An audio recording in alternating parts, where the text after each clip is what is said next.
Gaudium School, I experienced how the farmers work here and how they make the soil light and dense with lots of nutrients in them so the plants grow nicely, and how they use natural fertilizer, not chemical fertilizers. And I made a Jeevamrutham. I saw how the farmers use a compost pit to make fertilizer from the soil and keep them for the plants. So that is how natural fertilizer is made. And I had a tour around.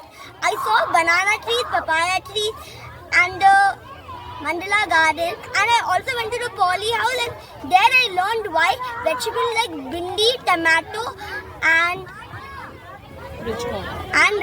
bitter gourd were grown in the poly house because they get protected from the pesticides and not pesticides. They get protected from pests outside. So and they grow properly and nicely.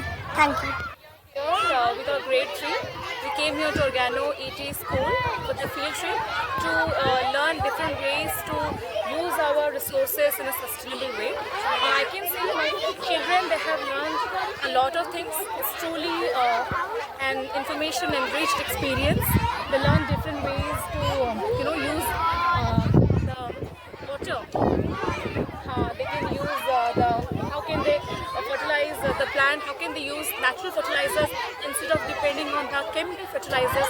They have learned how natural fertilizers help the plants grow in a proper way, and they have learned rainwater harvesting, how the farmers are harvesting the rainwater and using it for irrigation. We also have seen the polyhouse cultivation method where with very less water they can grow good produce. So I'm sure it will help them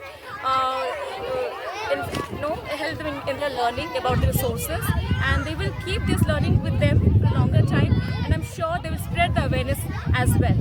Thank you.